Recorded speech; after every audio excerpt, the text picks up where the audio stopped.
Them into the WGLEU Season 2 for 2015 and 2016. I hope you enjoyed our little break there as well, even me standing up trying to put my headset on. But more importantly, of course, footage of our players checking out the Christmas markets here in Cologne. Super nice night. Love this city. A lot of things to like about it. Glühwein is one of them. Bratwurst is another one of them. I can't ice cake, but 2 out of 3 ain't bad, I think. So thanks to all the players that did join us over that media weekend as well. And if you like what you see, come and visit Cologne. It's great. And of course, season finals in the future, hopefully. Tourist. Yeah. A guide. I would be a good advocate for this place. Even as an Australian used to beaches and warm, sunny weather, I actually have a lot of love for this place, believe it or not. So, yeah, I mean, we may even have a season final in the future again here in Cologne. Should definitely come down and make the trip and hang out. But anyway, we're going to be going into our second match in just a moment. I was giving Melly a lot of flack before for only having healthy things on her side of the table. She's brought me some dark chocolate, which is great. So thanks, Melly. Appreciate that one. You're It welcome. went down like an absolute treat.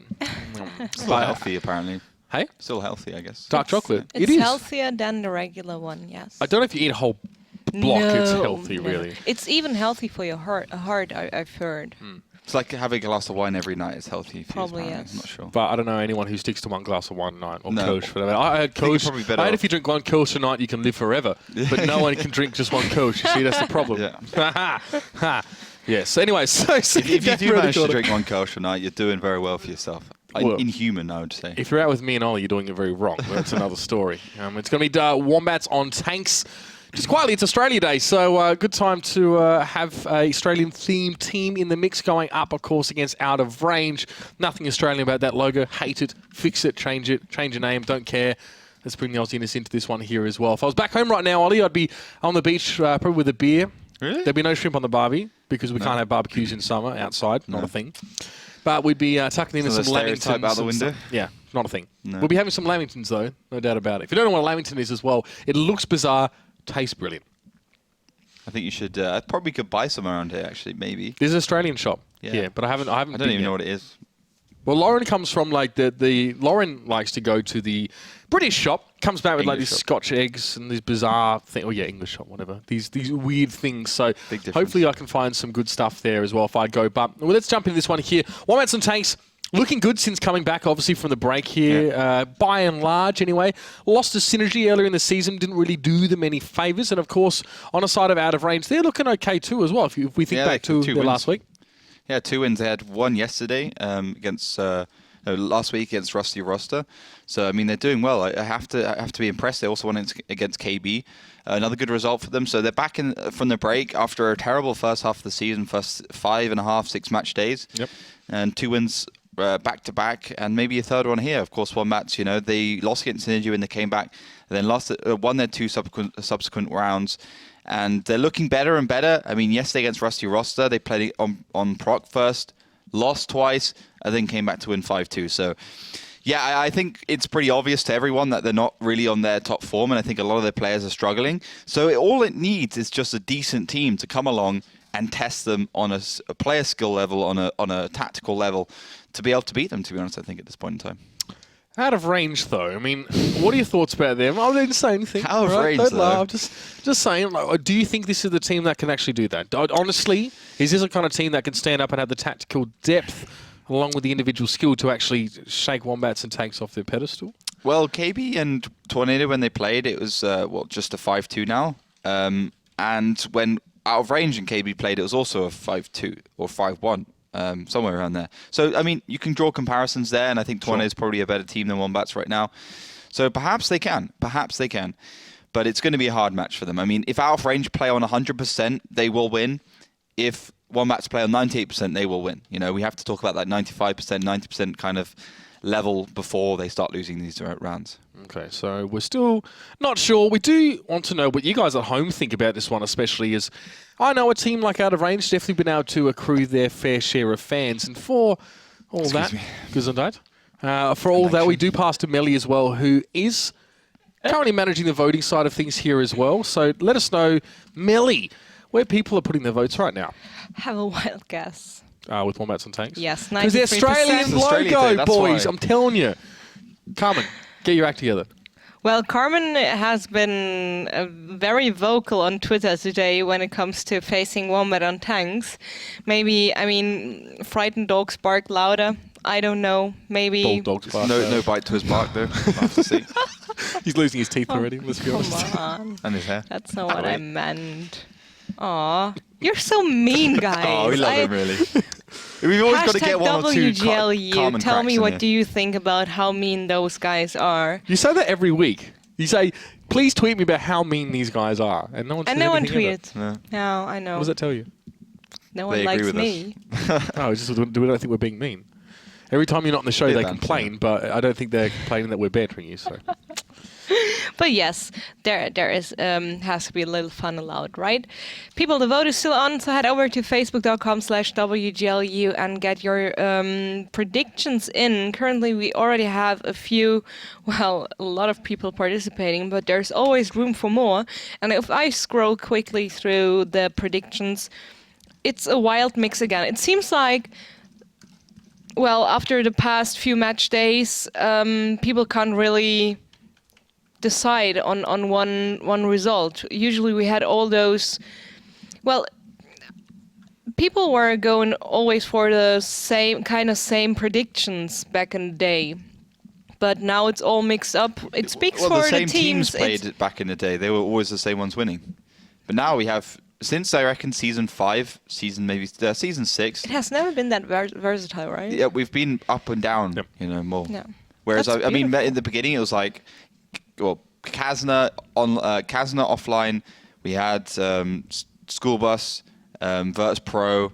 The usual suspects Yes. being the best teams. Absolutely, but now it's all mixed up, so people have a wild guess even before the match started to have like the highest chance of actually winning, because the fastest 3 correct predictions will be rewarded.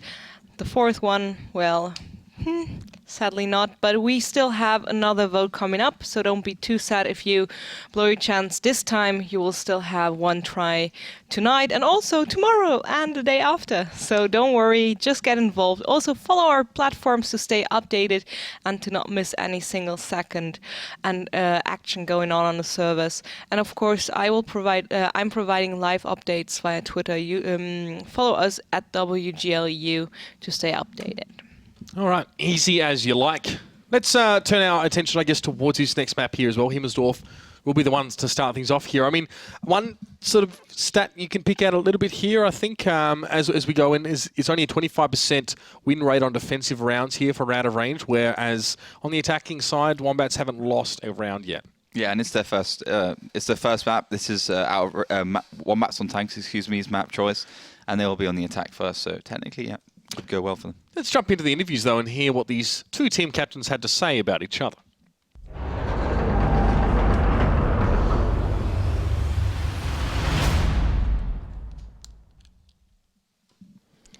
Out of Range is a new team led by Carmen, our old friend, and I hope our match will be interesting.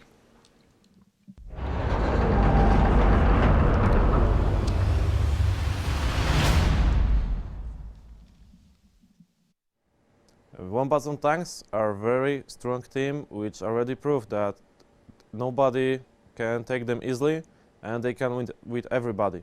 But also they show to us that they are not that good on the tier 10s and we can surprise them with our tactic. I think it will be a very hard game for us and for them to just show how good we are all in tanks. For me it will be also a back fight with the guys from Virtus Pro, which I will fighting from season 1, so I cannot wait to see if Kisok or me will be better on RT. I just hope I will be the better guy and I will blind him like Oral Fish in his game in Kazna. Thank you.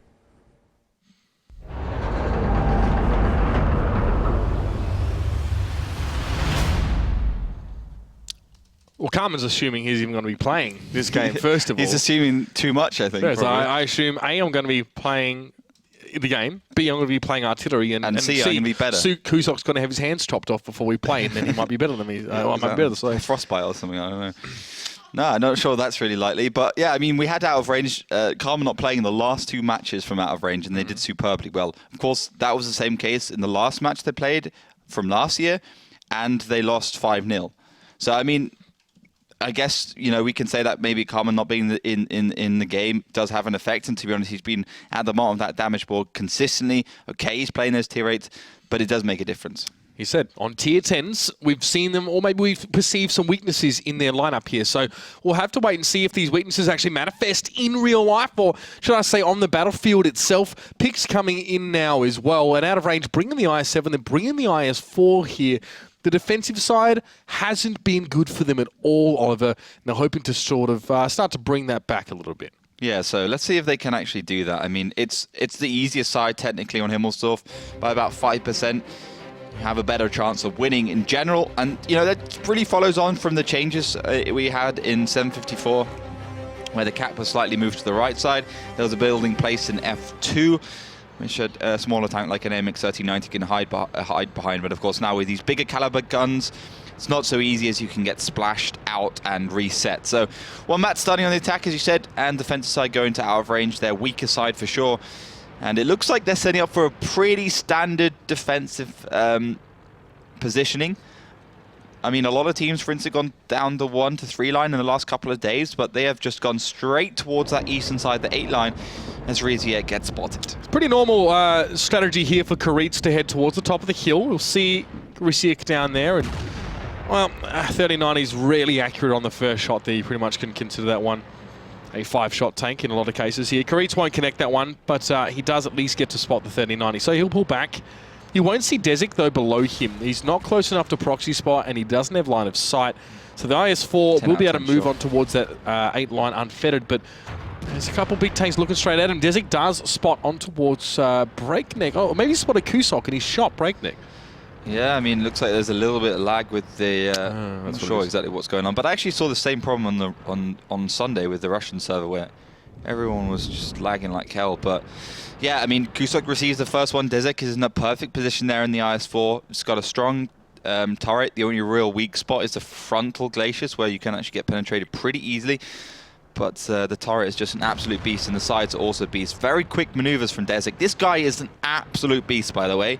You know, when he was playing artillery against, who was it last week? Rusty Roster, I believe, or even KB, he was consistently in the top 2 damage with every single tank he picked up. So a really good player. Well, let's see if it's going to be enough, though. That's the thing. Wombats themselves have plenty of really good players, as it were, in their lineup. And Desik there, a shot going past him. That actually came from Bishop, who set up in towards the middle of the map and tried to get a shot from his little vantage point on the window, but wasn't able to connect here. And Desik can do a lot of work here. He can really hold his position down for quite some time. And that, conversely, buys a lot of time for out of range to set things up here. Just Cos, though, as the second bat chat on the side of Wombats here. Note they're using 2, which is a little bit different here for teams on Himmelsdorf, as Breakneck is... no, Povel, sorry, is up on the hill. So Just Cos goes wide around the side to see what he can sort of dig up here, as Bishop did take some light damage. I'd say maybe even from Risic or some little weaker tank here. But regardless, right now they're trying to get a bit of control over that western side, and it's the bat chat going over there. Desik does take his first hit there by Bishop, who's just going to duel with him there, and Bishop is in a very, very strong position. So arguably stronger than Desik's, although both are pretty good. Yeah, Desik just gets penetrated on the top of that IS-4 turret. Just like every Russian tank, the top of the turret is actually a weak spot, so can happen. It's very hard to hit in the IS-4, not the most accurate gun in the game. But it looks like the Batjet's moved up towards that left side. And to be honest, it could be a weak spot there for out of range. They've only got an IS-7, and it looks like the MX-1390 and IS-7 are doing the old switcheroo. And obviously just get into a side-scraping position. But yeah, I think the obvious thing for Wombats to do would be to aggress on this western side. You can see that with the IS-4 here, it's going to be pretty hard for Wombats to traverse up this 8 line. And with all the tanks sitting up into B and C area, it's going to be hard for Wombats just to push off that hill without receiving so much damage. The Waffentrager, the E100 are both there, so it's have to be careful. And you can see the E100 actually making its way to that left side as well. So, I mean, I'm not sure exactly what Wombats has in mind. It seems to me like they're just holding fast in their positions until those Batchats find an angle. And one is heading up the hill, the second one is also in hot pursuit. And Bishop has been beating Desik pretty handily here in the 1v1. He's landed 3 shots against him, taking him down to just over 1,000 points of health here. And Bishop on the corner has an excellent position, though. It is very, very strong. And he has been able to do more damage than his counterpart here. And this might allow, I guess, his FE215Bs to now push. They've done enough damage to that IS-4 such that he will go down in a blaze of glory once his FE215Bs find him and start firing. So Desic might have one shot. In fact, no, he'll have one shot maximum here to fire. He will land that one at least, and in fact, it's actually going to take a third shot from these FE215s, but they should have that one prepped and ready to go in just a moment. But here's Formula 1 coming around the corner now. Not the best time to make this pick, to be honest, because heads were turned away towards him, should I say, and he's going to take damage immediately here, but he's made a lot of it stick. Formula 1 now needs a bit of backup. Kusok's going to push forward towards him, and, well, we are going to have something. 50B of Kerolf is close by. Kusok goes down to a one-shot there as well, but Formula 1 is reeling. They're going to try and finish him off, and they can't. Formula 1 gets away. This is a good result for out of range here. They've done a lot of damage to the Wombats as they come forward, and they're reeling. Fantastic work, actually, for out of range. Really making use of that Waffentrager Alpha E100 in the best position it can be. The E100 and AMX-50B in support as great backup tanks, and Riziek does get caught out there by Povil a bit. And he burns straight down as well. One shot from Povil, able to set him on fire, and this is where the bat chats get really, really nasty, Ollie. The E100 of Milosh has been very, very important here, and Just Cause has to come in and just try and relieve the pressure from that tank. But Wombats, they've responded so damn well from this, Ollie. Now just two tanks left with Piotr and Senti left, and I'll tell you what, his days are numbered. Wombats have turned this one around. After like a 3k hit point deficit, they've now turned it into a 3k hit point advantage, a 6k hit point swing in the space of 20 seconds. That is impressive stuff. Yeah, the thing is, out of range just kind of kept their tanks back, maybe expecting Wombats to be a little bit more passive, but Wombats just went charging in. Their Batchets came off the hill, the MX-3090 with them, pushed into the middle of all those tanks, took them all down, whereas the rest of out of range was sitting back. I mean, Senti's only just coming into the battle. The FE215B there as well, so I felt like Wombats just collapsed in, kind of tidal wave, and you know, out of range just sitting back, being too passive, trying to hold the positions there unnecessarily. So great stuff for Wombats there in the end to make the right decision. But despite, I mean, obviously the right thing there for out of range to do would just be to reinforce the right positions, go forwards, be more aggressive, get into those positions where when those Batchets do come off the hill, you can actually take care of them. Or at least take out the spearhead of the enemy force before the Batchats even got there. We did see when Milosh in that E100 actually got involved in the fight, there was no push forward. There was no push in the opposite direction by out of range. They actually just sat there. And that's what allowed those two Batchats to come off the hill. Two is scary, by the way. That's a heck of a lot of damage you know is going to come their way. The first Batchat, I think it was Povil, took care of the 1390, and then he went to town on the rest of those tanks. And even Milosh had taken a fair bit of damage by that point. A big swing, though, you have to say, and that hurts the morale. I mean, it's yet another, I guess, notch in the belt against out of range on defensive rounds here. They've just struggled in general. This is probably one of the rounds, though, that has shown us the most promise here. But again, would you say that failing to push forward there when they maybe had the advantage was their downfall again? Yeah, I think so. I think they should have been more aggressive. You can see the Batchet did a lot of damage, though. I mean, Formula 1 missed 2 shells, basically. So, I mean, that's about 1,000 plus damage he should have done. Could have helped his team out as well. That Waffentrager, you really need to rely on the player to be hitting every single one. And to be honest, against KB, he did do that. Just this time around, not so much. And you can see, I mean, Coca-Cola in the FE215B, I mean, that's always going to be doing a lot of damage. The Batchat as well, coming through the hill, getting 2 clips out. Fantastic work from Povil, who has been really lackluster since Season 4. I mean, when he was playing for School Bus, amazing. Dignitas back in the days. But now for Wombats, he just hasn't really been that great. I mean, I remember when he was using the 5100, the guy was just unbelievable. But yeah, I mean, you can see Griziek there in the MX-3090, okay, him not doing any damage is not a big deal, but Piotr, Senti, Kerolf, I mean, Senti in the I7 especially, not being there in the forward position, holding the middle perhaps for too long, it cost out of range there in that match. Now they find themselves going on the attack here at least, which for them has been a 66% win rate, so decent stuff for them. But I've got to say, on Himmelsdorf, Wombats on tanks actually haven't really had problems with either side of it. I mean, we have our stats here as well. It's an attack percentage win of 100, like we saw before, and their defense win is 66 as well. So close to each other, these two teams here. Wombats with good reason to be feeling confident here, Oliver, as well, I guess, as a team that they know they've been around for longer than Carmen, of course. Like you said, has been fighting with these guys tooth and nail ever since the very start of the Wargaming.net League, back when it was the World of Tanks Pro League. But here it's a very different story. Wombats and Tanks are a dynasty. They're a team that's been around for a long time, and Carmen still bringing his group of, I guess, rookies in and giving them a bit of a baptism here as well. It's not going to be easy here. The picks. Leopard 1 coming out here. One of my favourite tanks. If you can use it right, it's beautiful. And it's going to be used here for Wombats on tanks. You've got the Waffentrager Alpha 100 as well. Nothing overly remarkable on the side of out of range in terms of tanks. So, I mean, this is exactly the same lineup Wombats used against Rusty Roster. So maybe we can expect a pretty similar tactic as well. Leopard 1 was being picked up by Kurit, Pavel in that Waffentrager, and Kusop playing the IS-3. So it's going to be interesting. Out of range must have watched the game, and looking what Kurit is doing, just pushing straight into the middle, this is exactly the same tactic. Getting the early spots, and then you'll see the 1 to 3 line push for Wombats on tanks, and basically just trying to get some initial damage or just trying to cut anything off that goes down there. And Just Cause still in that bat chat. He was the highest damage dealer when he played against Rusty Roster. But it seems to me, though, out of range do have a kind of counter.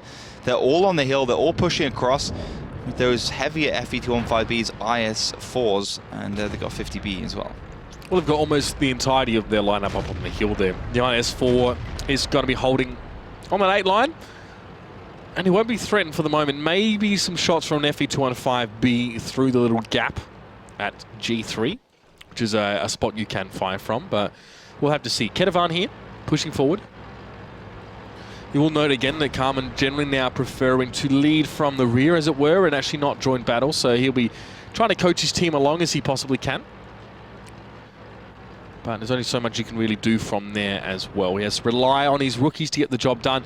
And Wombats seem to be pulling back. They've spotted nothing here on the western side of the map, so they know they can sort of head back towards the north and sort of shore up things here on the northern cap. If out of range want to push off the hill and go for that western cap, it's going to take a long time. And, well, they have a bit of time, and they might try and go for it here as they work their way down. Formula 1 will be out in front. Karitz as well, spotting Risiek, or at least keeping him lit. But also out of range, know exactly where he is and how to probe towards him now. A tricky map, to be honest, for a Leopard to really make an impact. You know, you normally favour him on those maps with better cover or bushes or hills or what like that. Beautiful sniping tank, but Karitz here, kind of player that we've seen make even the weakest of Tier 8 tanks work in a big, big way. Yeah, so right now we can see out of range pushing that left side. I mean, the interesting thing there was the fact that when Rusty, or is it Rusty or Penta, almost beat Wombats because they managed to permatract the IS-3 there in the A6 area, kill Kusok, and then move on with the game. And of course, you know, Kusok is playing a central position. That's why he's in the IS-3 and he's not in the Leopard 1, which is obviously a Tier 10 tank, and Kusok's the IS-3 in a Tier 8. So it's interesting that out of range didn't go for that tactic, despite the fact that they know Wombats is pretty much playing the same way, and Formula 1 gets a shot there, 388 damage, and in general it's probably not a good idea to peek against Just Cause, because the 390 damage of the back chat versus the 320 from the TVP is just not worth it in the end, and he will spot the whole of that push, and maybe Formula just wants to put some pressure onto Just Cause for him to try and scamper out of there, but it, you know, basically cost him a lot of information. Well, Just Cause really just wanted the information, to be honest. He just wanted to see where all those tanks are, and now you can see the Wombats are scurrying to get in position.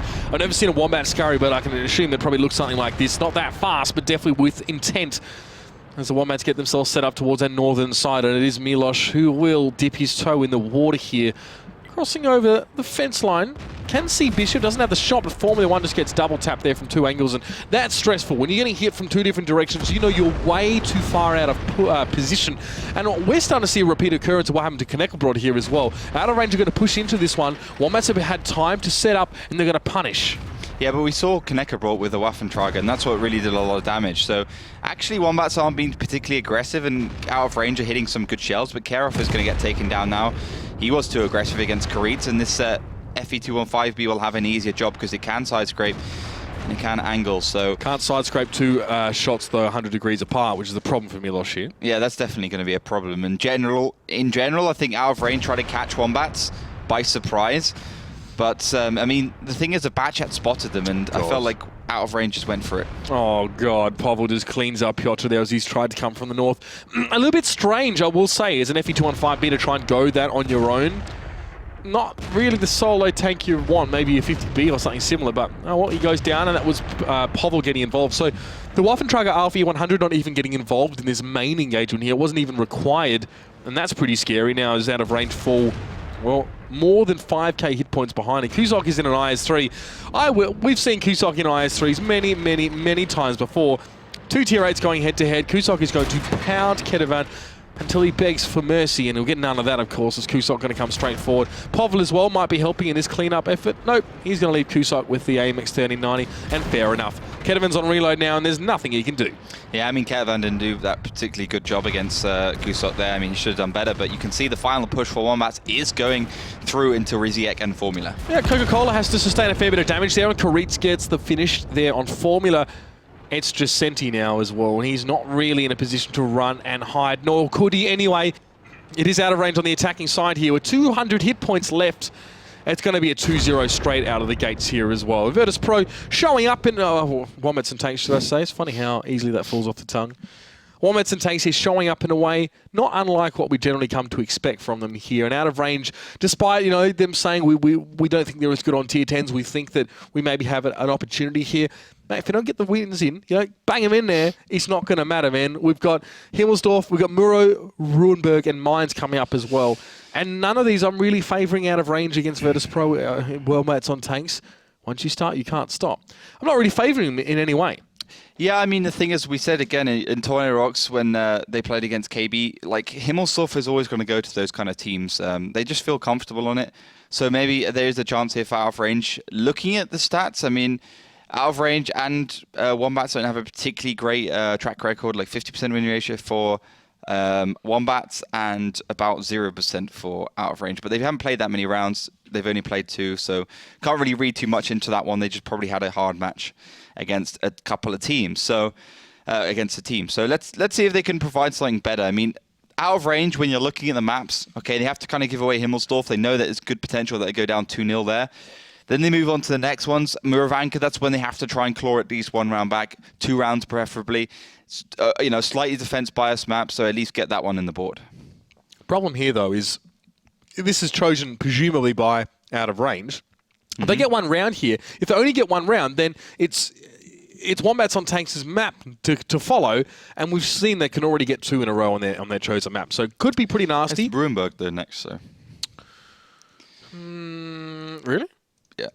Murovanka, then after Murovanka. Yeah. Well, fair enough. But so, I mean, if out of range just can hold on Murovanka, get 2 rounds on the board, bring it all even, it's going to be 3-3 on Ruinberg probably, potentially. Fair. And then we're going to move on to Prokhorovka, or no, Mines even. But it seems like every time we say Ruinberg's a 1-1 map, it's like 2-0. Yeah, it's true. Or both teams win on the attacking side or something ridiculous like that. So, yeah, in theory, if we can see 1 round here on Murovanka, it does count on out of range to win 2. I think they have to win 2 rounds here. I think if they don't win 2 rounds here, it's going to be 3-1.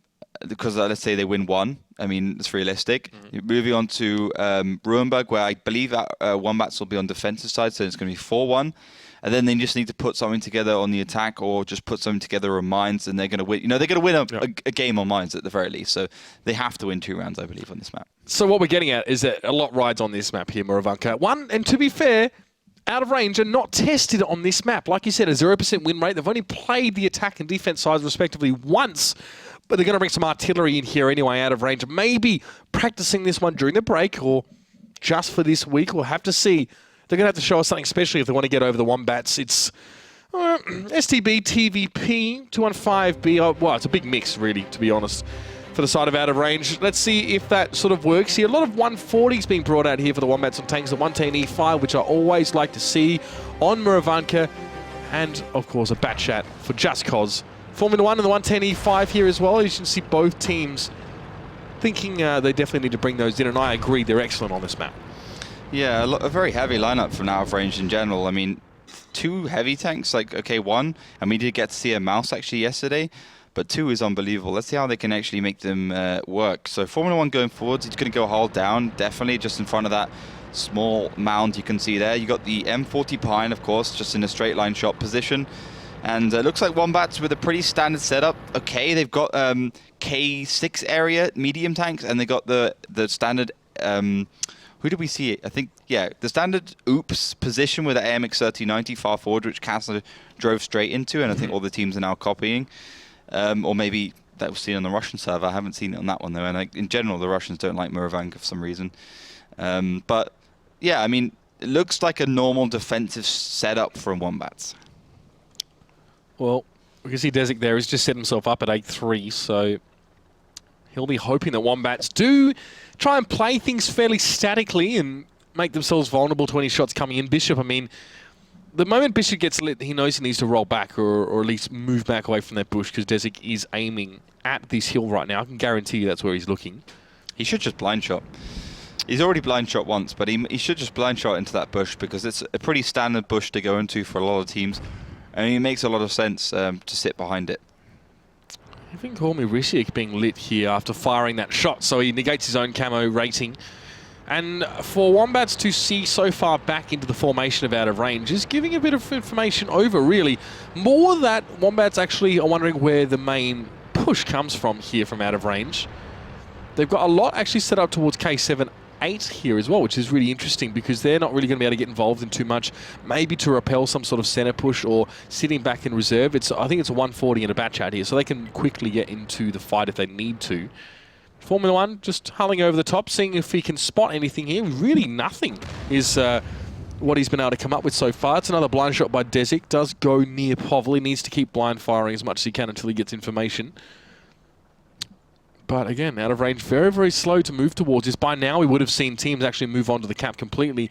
And this is actually, I've seen this before, Wombats are going to go for a bit of a push around the outside of the map here, probably come in at that spawn point of the blue side and push on towards the hill, go for some sort of pincer if they can. So out of range are on a timer now. Yeah, I think if Wombats really, if out of range push, they have to push it like now because, I mean, they should have pushed earlier, but obviously we can see the whole map, we can see the mini-map, we can see where Wombats are, and of course if they'd pushed forwards, they would have got control of that cap.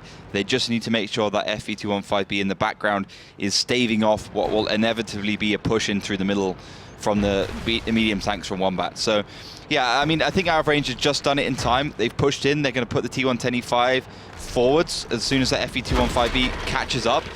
And to be fair to Wombats, I mean, good game sense. They really have decided to push in, you know, just a little late compared to where out of range are going. And, you know, they got 5 tanks pushing up north against the TVB, against the FE215B.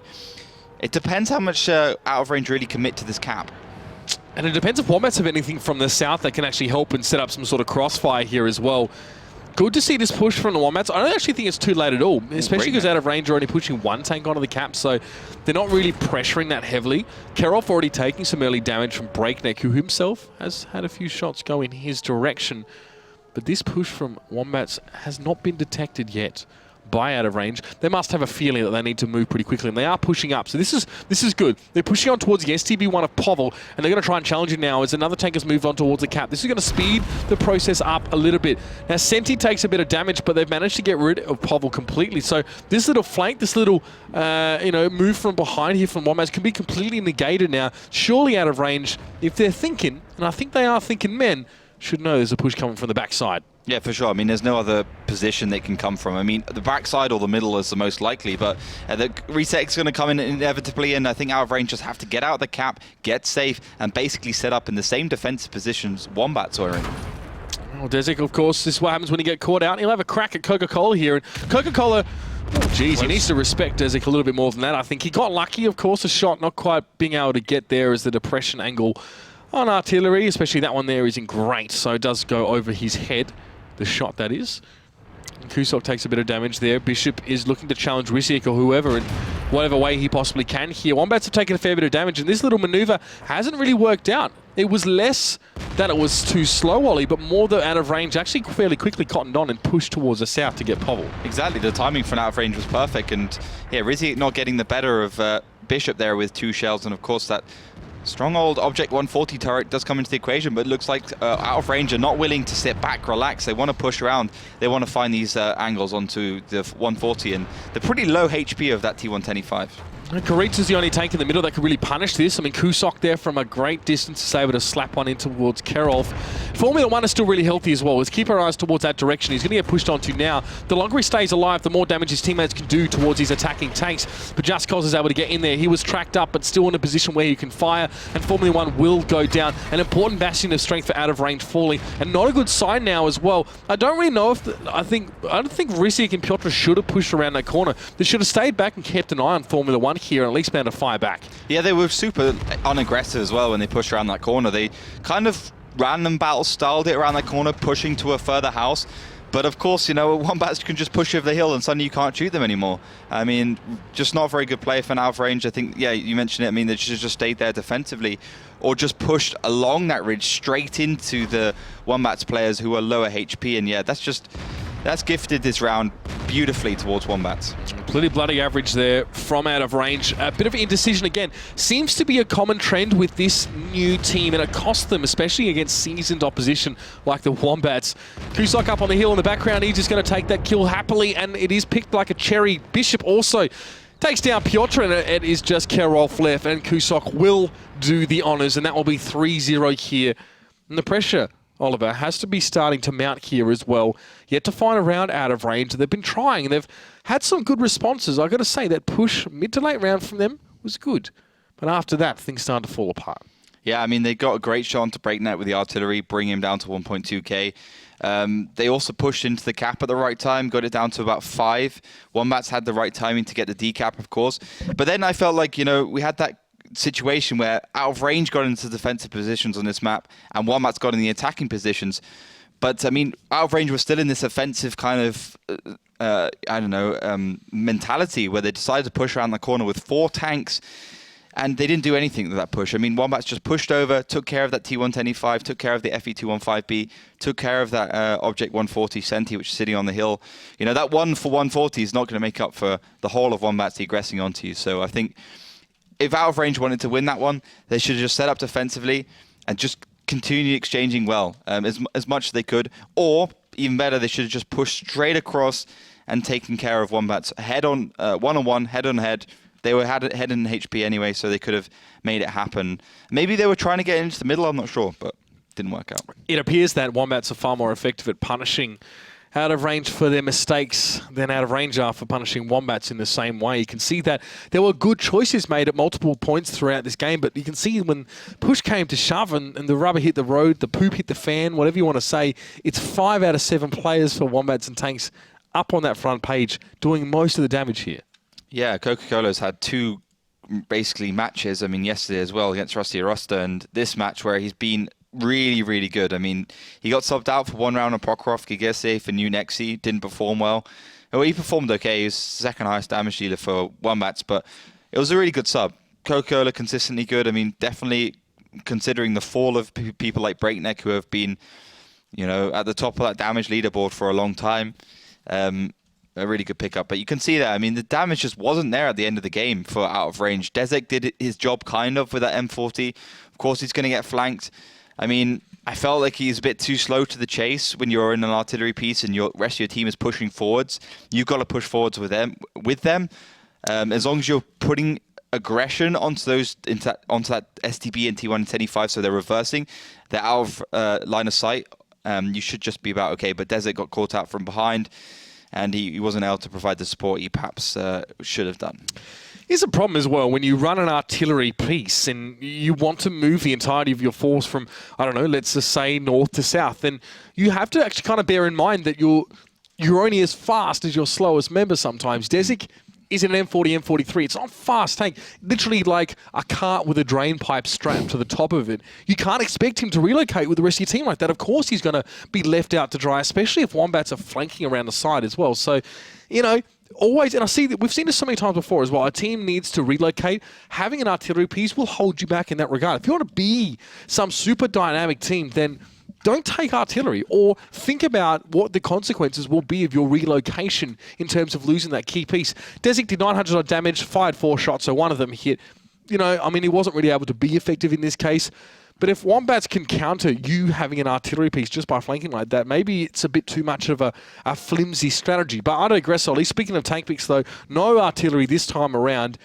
Only one 110 E5 as well, but the 113 being picked up here for Wombats.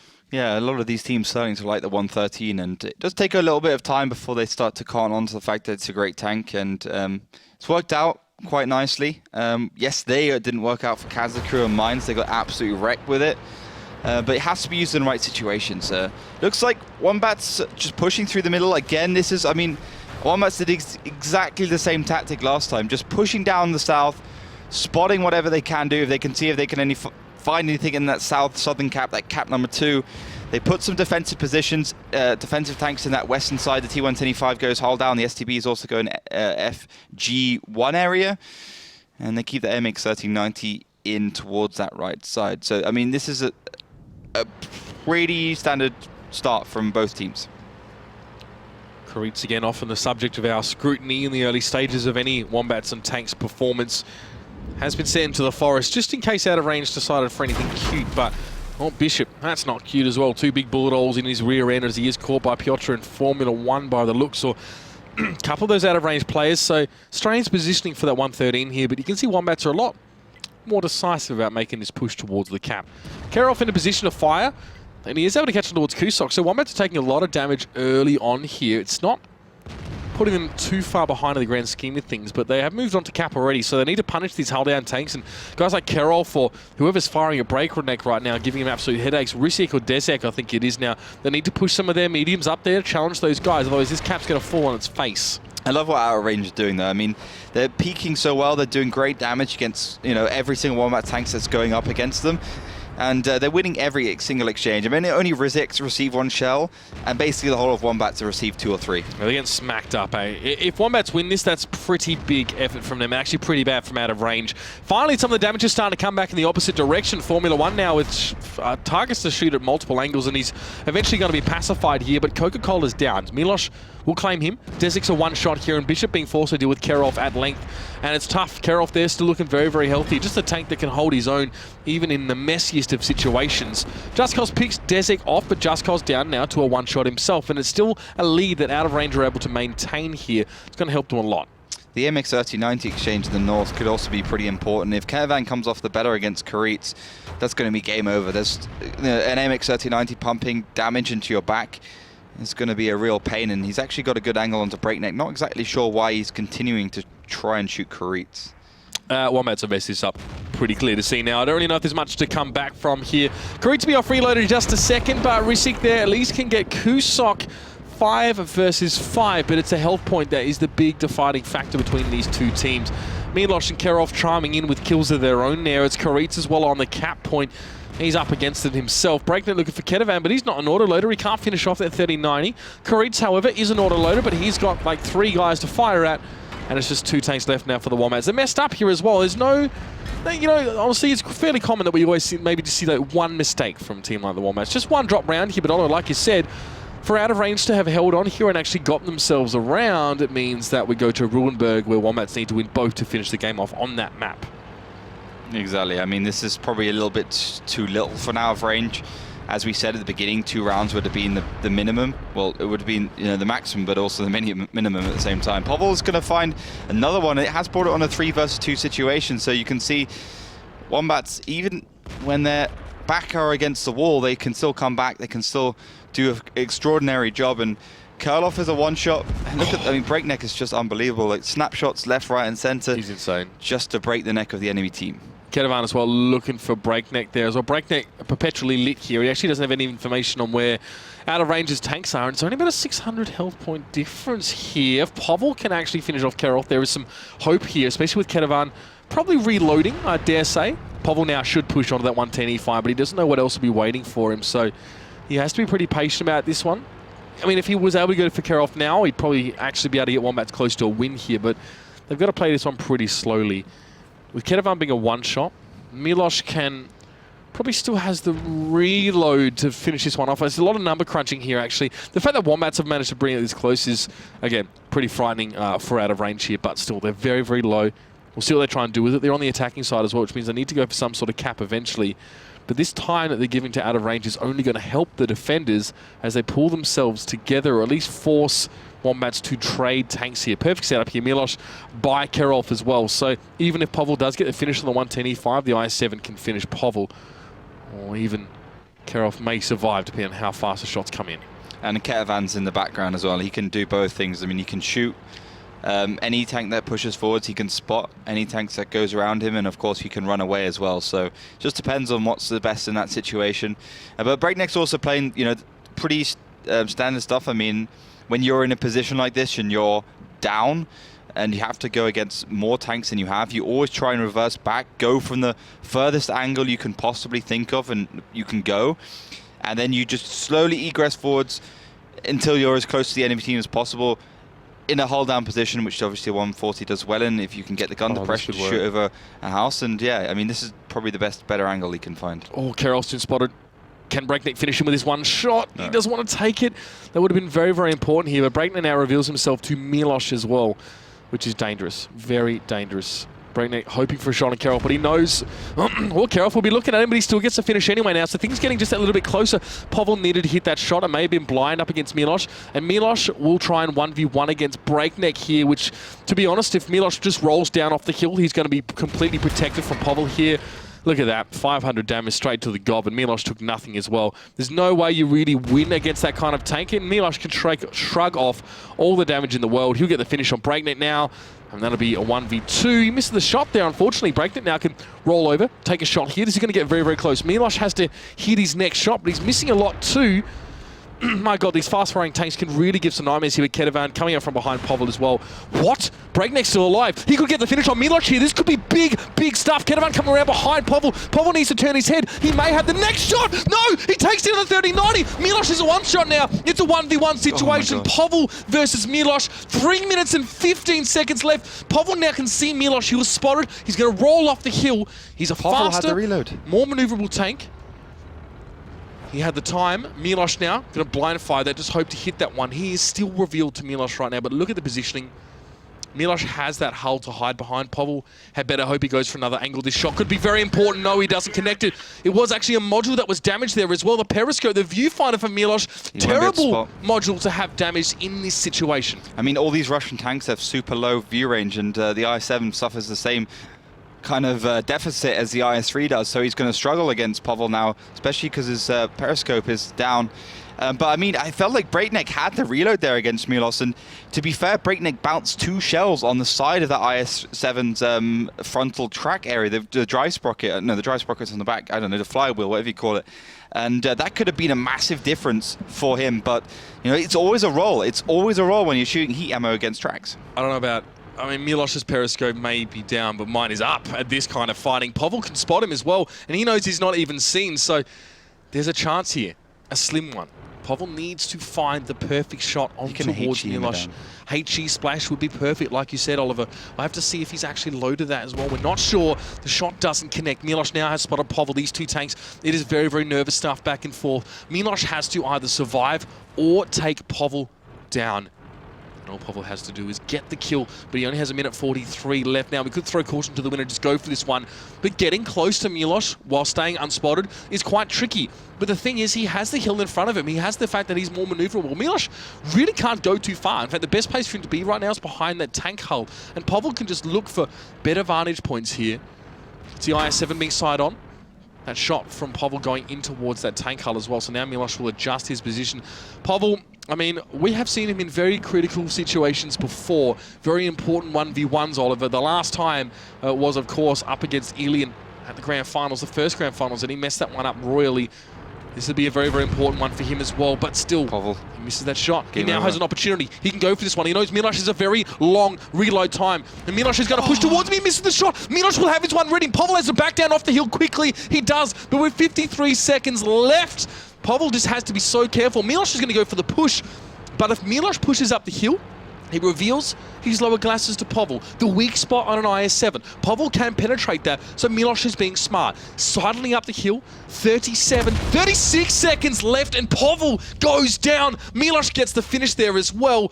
Plenty of opportunities for the Wombats there, but the fact that it got down to 2 tanks with less than 100 health points says a heck of a lot. I mean, that was a nail bite if I've ever seen one. I mean, it got so close, and you know, it did come down to the fact that the STBs are not good against the IS-7s. We saw that 1 versus 1 between Insane and Happy Bubble already on Ghost Town, and we saw how the STB struggled in that situation, and you could exactly the same faults.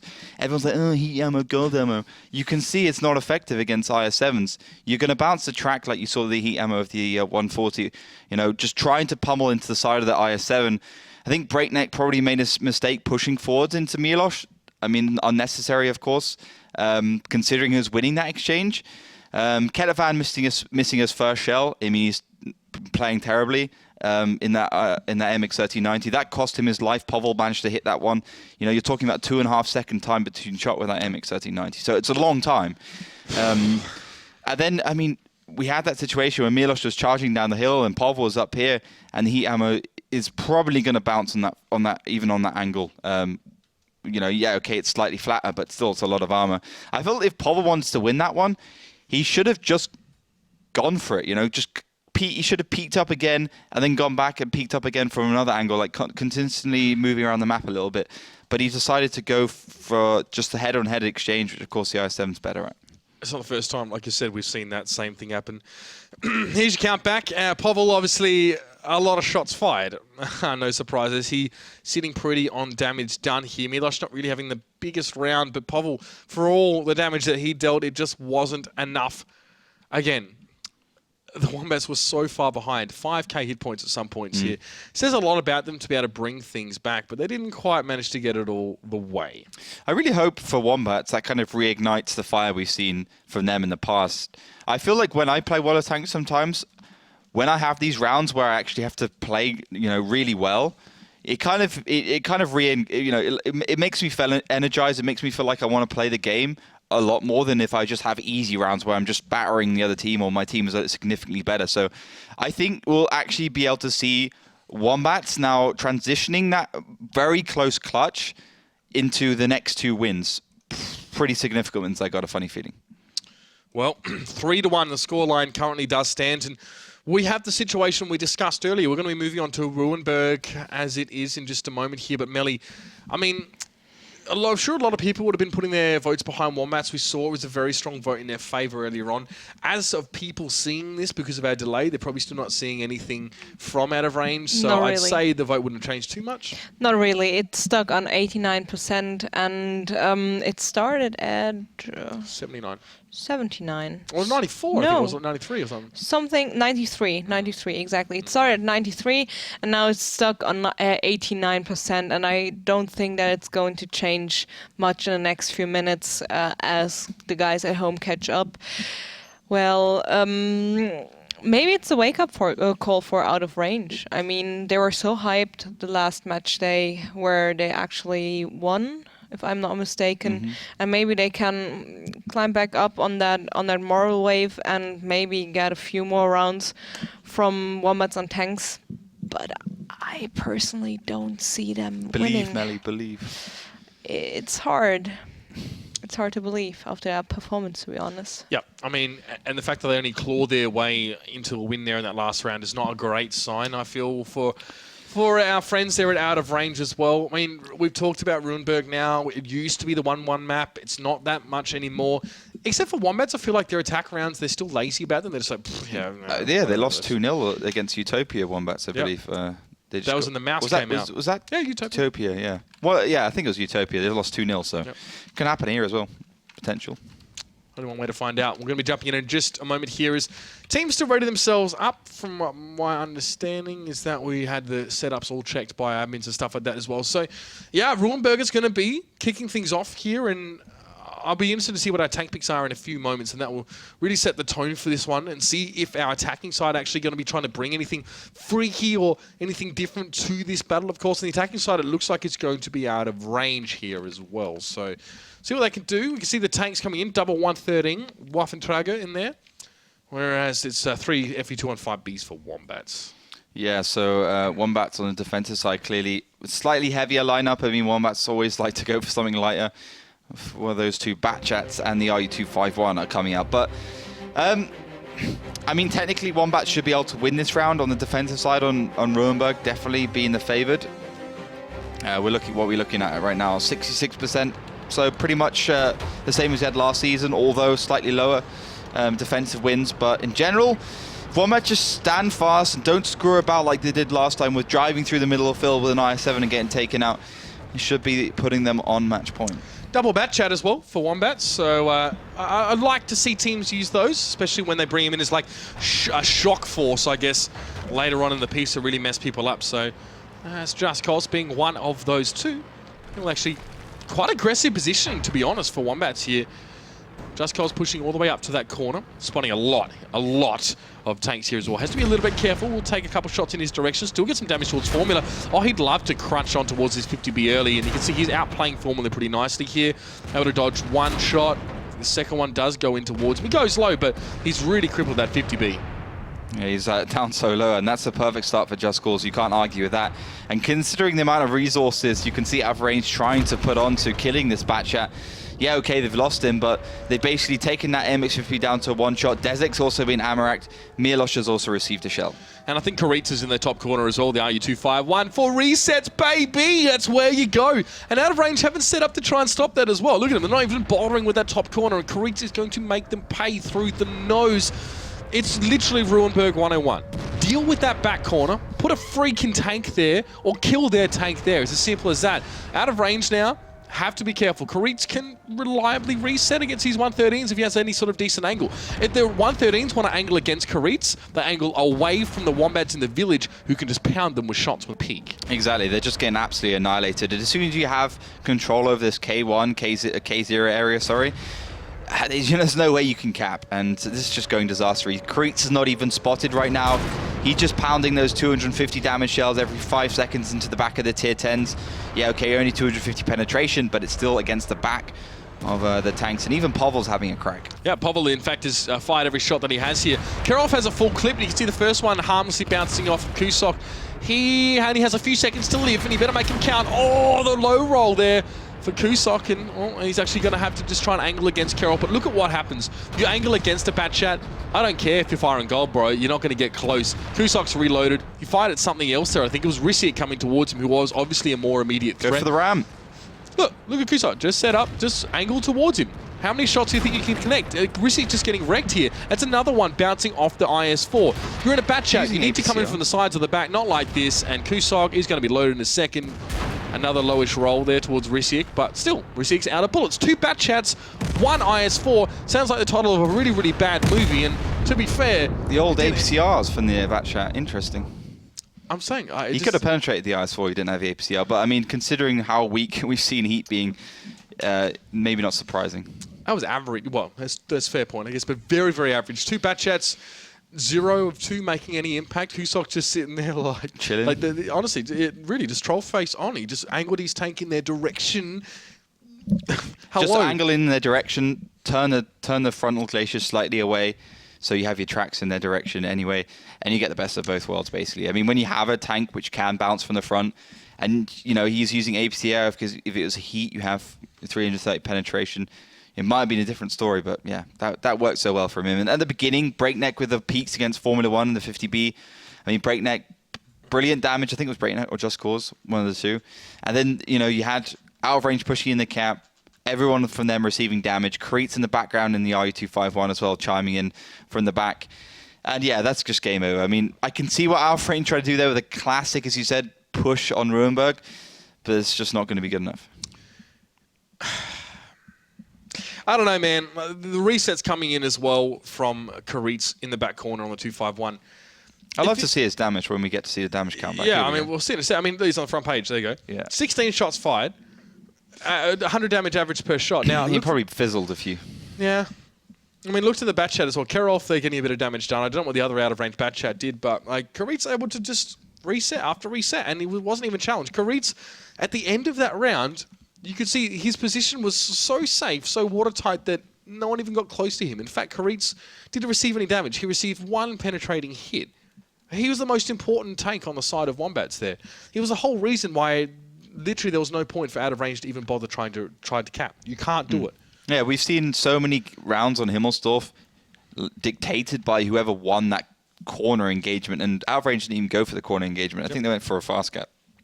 So Rissiak there, you can see his second clip pretty much bouncing harmlessly off that IS-4 and not doing anything. So he wasn't really having that much damage done there at all. I mean, I've got to be honest, Wombats takes generally with good scores. It's this is the defensive side, okay, fair enough. I want to see now what we see on the attack. Out of range can get rounds when they need them, but none of them have been pretty. Only one round that they've won so far if you just joined us, and that was one of the closest again. We've seen that classic 1v1 situation, which we only really seem to see in 768, to be honest. I mean, it's actually... really good indicator for how well the format's working compared to 754, where we have rounds like we did in the previous round where teams come back. I mean, we've seen so many comebacks, especially yesterday. We saw 5,100 damage from artillery and the team still lost. And that's really great. I mean, 760, I think, is going to be the best format we've had in World Tanks. And it's really those edge cases which Tier 10s provide, where you have situations where one tank deletes another tank, and the other tanks delete another tank, and it just goes back and forwards until you just have 1 versus 1. So it's really great. And even if it's 1 versus 1, if you have a clip, you can kill 2 other tanks quite easily in those later stages of the match. And looks like Wombats, as they're on the attack, pushing straight across that 2 cap as well, not wasting any time. They've gone for 3 IS-7s, so it's pretty obvious that they would do that. And we have double Skoda T50 here for out of range. So again, wanting to really just get the damage across the line as quickly and as efficiently as possible. They're 3-shot autoloaders, by the way, if you're not aware. So we'll see what they can really do. Breakneck, though, just gets smacked up. I don't even know.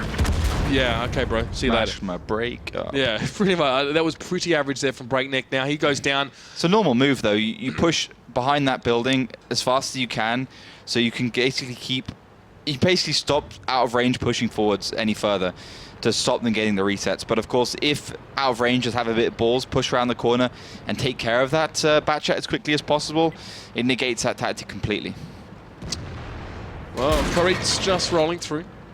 A shot towards the rear there. Isn't actually able to do any real damage in IS-3, mind you. So not quite the IS-7. As you can see, like you said, Wombats 3 IS-7s and an IS-3, really favouring a very thick armoured core there. Most of those lighter tanks, though, will back up in towards the cityscape here. And the Batchat, the Batchat of Kirov has to be a little bit careful, actually. He might not like what he finds. He doesn't even just spots Karitsa as he comes around the corner. So he sees that one tank there. He doesn't see the 2 TVPs of Just Cause and Coca-Cola here. So Kirov has to be a little bit careful. He's going to back up here. Now, there's not a lot in the north for out of range to defend his cap point number 1, but conversely, there's not a lot for Wombats on tanks, except a beautiful little shot. Was that a blind shot, Kirov? That was a blind shot. He actually knocked down a tree there, which slowed him down and made him take 500 damage. That's beautiful stuff from Wombats. That's class. When you see a tree being knocked over as well, it's reaction. You have to calculate how fast you think the other tank's traveling. You have to estimate that. And Wombats, well, these guys are among the most experienced players, and it's not always that you see things so obviously like that, but beautiful stuff from them now. And well, as IS-7 still got a lot more work to do, though. Just getting out of range, they're piling in towards the north side as well. There's 3-shot autoloaders, the Skoda T50s, plus Kirov there, so a lot of firepower. And you can see the 2 TVPs of Just Cause and Coca-Cola going back up. Yeah, the TVP is just going to head down towards the south again. I mean, if Kirov is there and he sits there, he's going to do so much damage to those TVPs, he probably can cancel one out, so maybe not a great idea. Along with that, he could easily kill an IS-3 as well. So, I mean, let's see. If out of range is expecting, though, a push from the north, which I guess they are right now, considering how many tanks they have there, it's not a bad bluff play from Wombats to kind of say, okay, yeah, we're going north, but then go south, get control of that 0 line again with the TVPs or whatever they want, and then, aggress into the cap with the IS-7s.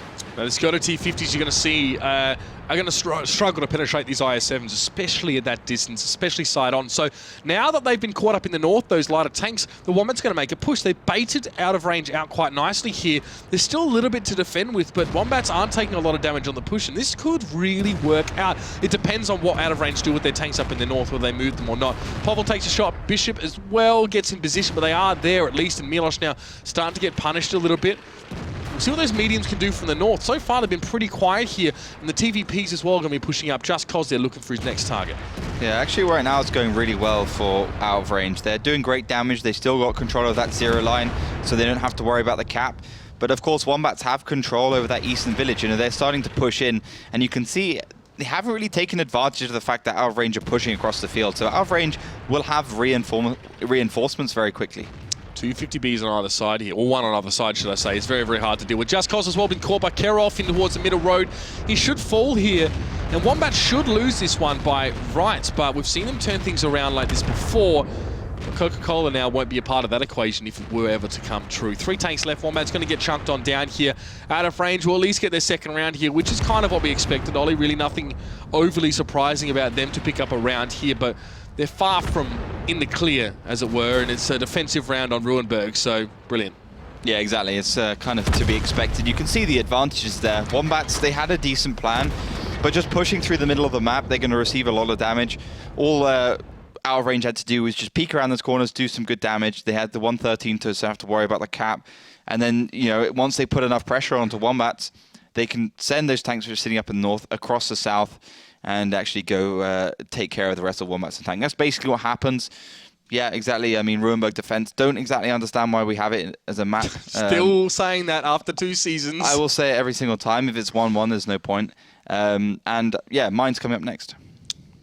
So I have to see if Ruinberg is really that much a test of a team's skill or maybe the imbalance of a particular map. Because if it's anything to go by, then maybe there's still a little bit of a flame burning in the hearts of these out-of-range players. Wombats and Tanks plan to snuff that one out as quickly as they possibly can, and it will be a shift towards the map of mines here.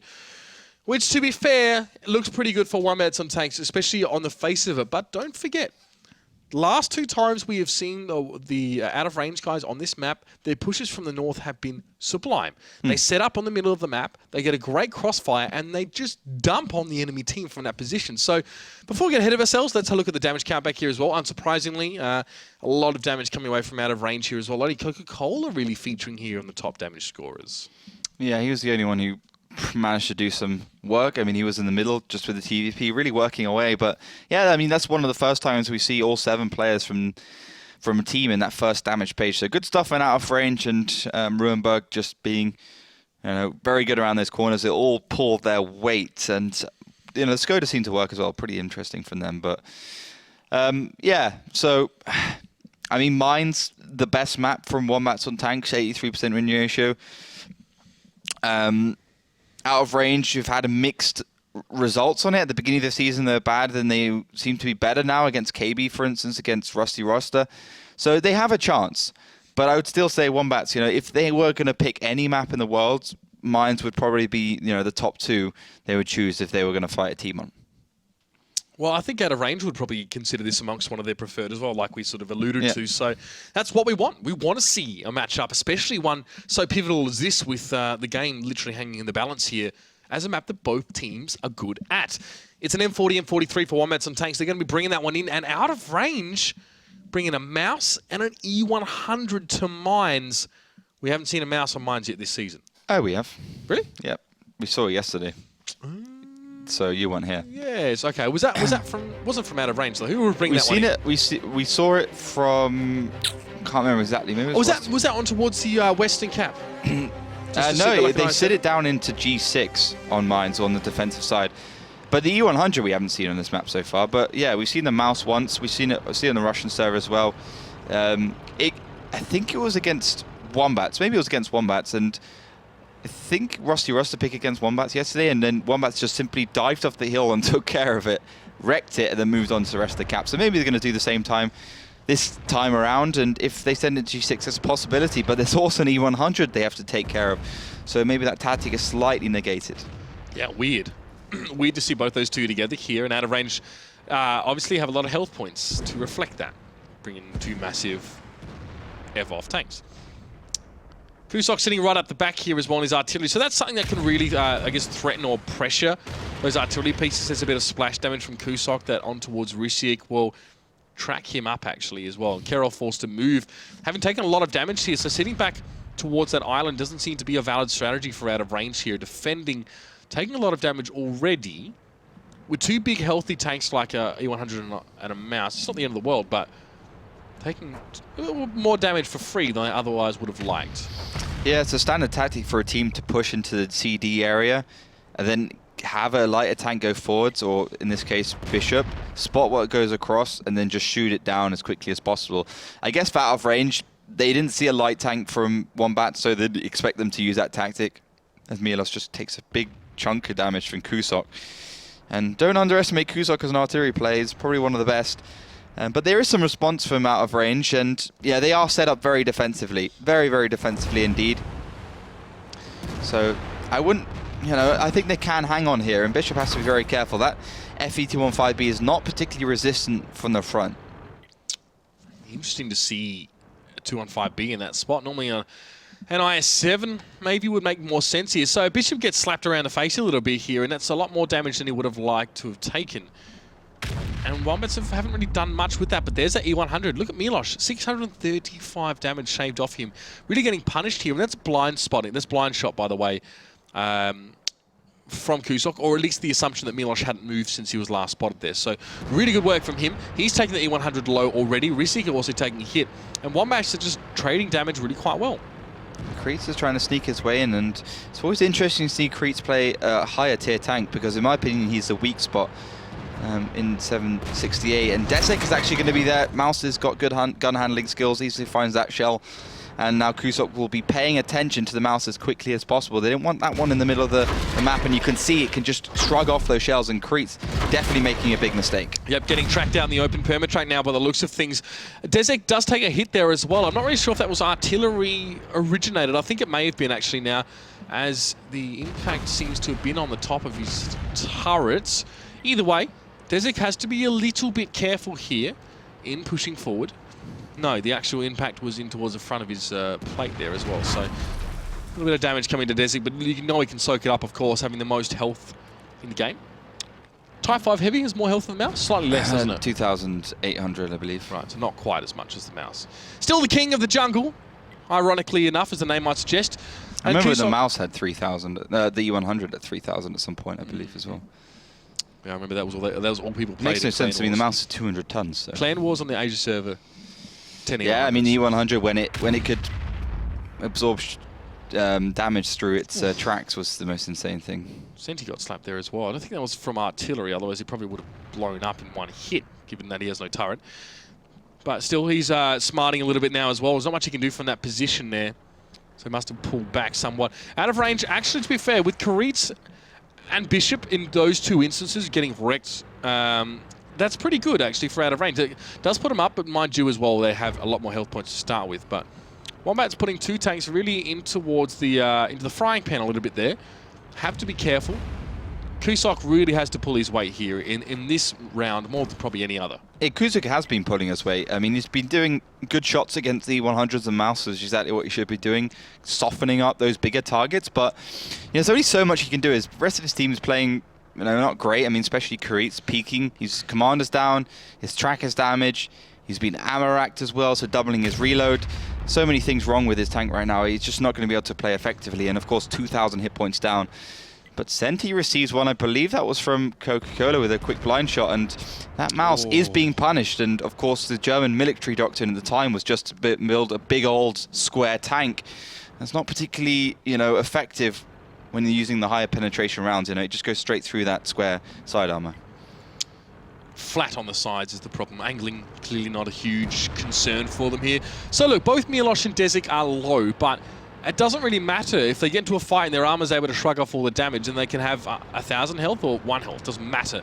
Formula 1 wants to push forward here. He's going to have Just Cause there in his way. Just Cause gets the first shot, which is always important. Kusok's out in the open though. Very dangerous, but great response towards Formula 1. He's just messed up big time there. Trying to come forward and create some sort of opening. Has now gone so low down to that one shot. Good track on towards Just Cause though. Just Cause has to be very careful here. But as Coca-Cola shots in from the middle of the map, gets a finish. Desek also took a hit as well towards the center. He's now down to 885. Wombats can only do this slowly and bit by bit. And to be fair, they're doing quite well. Why did Formula 1 just push forwards then? I mean, they could just hold tight. They're doing okay. They were further ahead in H point. But I mean, that was just too much damage, and they've taken down a Batchat. They've lost a Batchat, and yeah, that's just opened the door for Wombats just to walk straight through, because they've repositioned Kusok in a position where he can actually shoot the Mouse. And if the E100 reverse, he can shoot that as well. All Wombats is missing in this piece in the jigsaw puzzle would be to have a tank on the hill. But it's going to be pretty hard with Desek and the Mouse. This is why I had a problem with Just Cause peaking all the time in the island. Now there's a free Batchat. Oh god, that's it. Both tracks there were destroyed on that Mouse. Now Kusok has to be a little bit careful. Luckily, it looks like Kerov didn't have the cojones to go forward and try and find him there as well, because he would have run into Kusok really quickly. Kerov actually backs up. Povel there is to defend Kusok. So this artillery, man, really getting to headline this round in a big way, and I'm glad to see it. One-shots, though. They are. I would love to see some more one-shots. We had like 6 yesterday. It's fantastic. I haven't seen a lot of them at all here. Povel Breakneck moving up. Kerov, lucky to avoid that shot there as well. But the second one's going to find his target. The third gets the finish. That's the TVP for you, getting it done. Now Wombats start to get themselves out in the lead, but only 2 minutes and 50 seconds. It's not a lot of time. There's the finish, though. Desik finally falls to Kusok, who's just done a great job, to be honest. I think Kerov dropped as well. Before that, yeah, he did. So now only 4 tanks to work with. E100 still standing, but Milosh hasn't really done anything, to be honest, this whole round. And if he pushes onto that hill any further, Kusok's going to be able to get him. It's not often, Oliver, as an artillery player, you get to be at E1 just firing.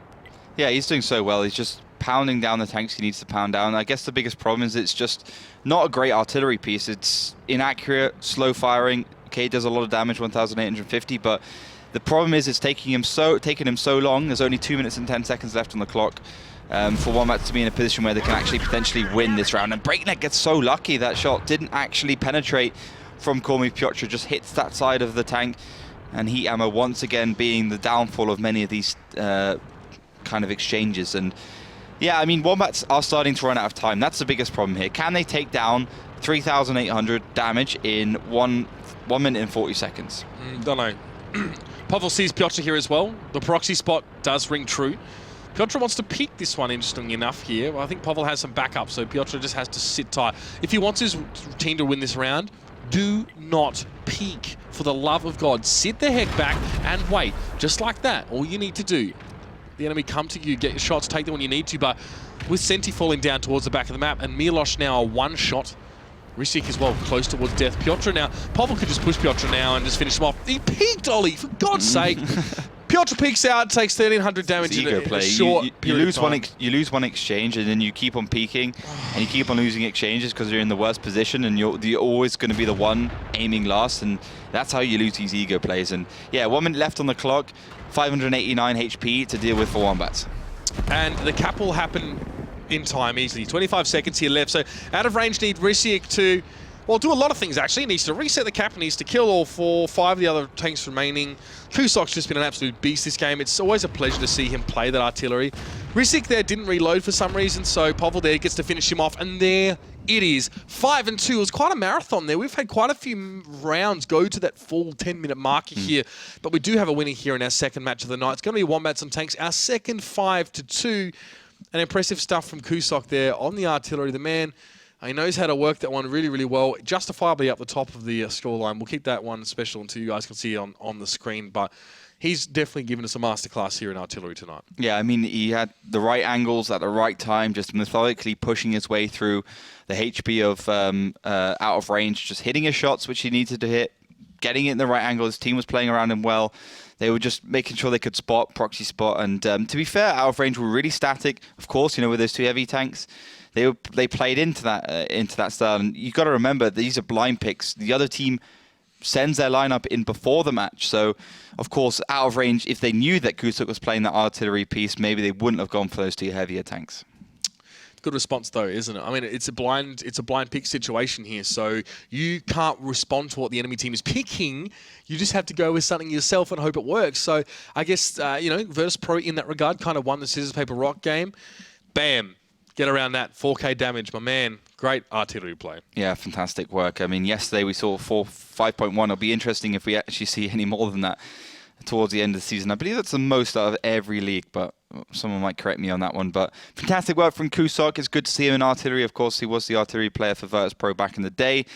And, Pavel, Bishop, Coco are justifiably there as well. And, I felt like out of range tested Wombats more than most teams have, definitely. They came so close to winning some of these rounds. But, I mean, Wombats is still the better team. That's what it comes down to. I mean, they came back from huge deficits to almost win the game. E100, 0 damage. Milosh crushed in that game. Formula 1, 0 damage in the bat chat. Crushed. Well, we can have a look at the match stats as well and give you guys an example of, ultimately he was doing the most damage. I love this graph, by the way. It's so sick. Coca-Cola at the top there. A player who really has consistently grown into a top performer here for Wombats on Tanks. Breakneck and Bishop, probably my favourite combo from the team. Pavel's there as well. Props to Senti in Formula 1. Kormi Piotr also chipping in. Yeah, and Coca-Cola has 14 less shots, but 200 more damage. So, I mean, he's definitely a good player. And to be honest, a lot of people underrate him, but he's fantastic. And yeah, Kreitz, I feel like he's definitely the weakest link. I kind of feel like if Wombats really want to be a team that could win the grand finals again or win the season finals, they need to replace Kreitz, because I feel like Kusok is good enough shot caller. They don't also need Kreitz. I don't know. I've heard Wombats players in interviews say Kreitz is our strongest asset, blah, blah, blah, blah, blah. But, you know, it's 768 where it's a lot more about player skill. And you saw there he is peaking the call in the STB and almost threw the game for his team. So, you know, like if the Mouse had slightly better reload, it could have been a different game. Fair. Desik, though, someone you hyped up a lot. He was down the bottom 4 there from this map. So not a good night for him, and maybe that reflects a little bit on towards out of range. But Melly, well, we saw the way the votes went. I think out of range held on for longer than we thought, but ultimately they had to succumb to the Wombats today. Absolutely, and almost 20% of the participant guessed the 5-2 ending in favor of Wombats on tags. Wow. As mentioned before, the vote ended on 89%. Of course, in favor of Wombats on tanks. Thank you very much for participating in that vote. The next one is already online, so head over to our Facebook page, check it out, and get yourself in and maybe win a bonus code. 3 of the fastest correct predictions will be rewarded.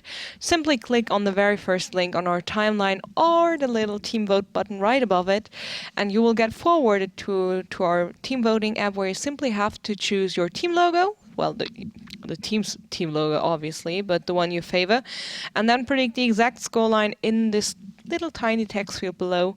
Send the button, click the send button, and hope for the best. Send the button. Send us buttons. Send me a button. Actually, one of mine on my jacket's broken. Actually, so. one of my my collar is broken. I don't have a button on my collar. Seriously, like, can I have my camera on this? I need It's a button broken. replaced here. It's broken. So send me one. Send me How one. did I need one on my collar. Yeah. How did you manage to do that? I don't know. I think my neck's too big. I just No, I asked broke him. it. I had a Yeah, You're looking at I me had a as well. tantrum at Gamescom actually and threw my jacket and I broke the button. So Oh. I messed up a hosting line. I went out on stage and I went to introduce a team and I completely butchered their names because they're Brazilian guys and some of them were kind of complicated. And my preview monitor was really small and like all the way over there. My preview monitor right here is here.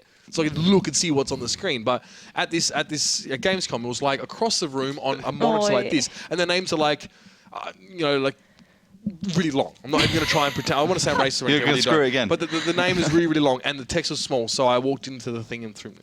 Anyway, give me a button. Yeah, Black button. Clicks. And yours? Well, your neck is too big. Exactly. Too fat. To just like It has to be to Exploded. support that Took bloody someone head out. of his, of course. Took someone out. Just sniped someone out. Tries to Really have quick. extra supports like wide in there, mate. Well, my button is still here. Well, I'm But glad. well, That's good. send us black buttons to the ESL TV office. You'll find the address on the internet. I bet the vote is online, as said. Head over to our Facebook page, as already mentioned, and proceed to get yourselves in our team voting. Also, use the hashtag WGLEU, which is probably seen right behind me, on Twitter, and to get into the discussion with maybe other tankies. Find people to play with. I don't know. Join our Twitch chat. Be nice. Kappa Pride. Exactly. Perfect. Thank you so much. Guys, we've had some excellent stuff in this particular match. Some 1v1 action, some excellent artillery work. Let's hope the next match delivers some awesome stuff. I don't think Stefan's playing this time, but that would have been really nice. It's going to be Penta versus Ding, guys. Hang around for that one. It's the final game of the night. Not one to be missed.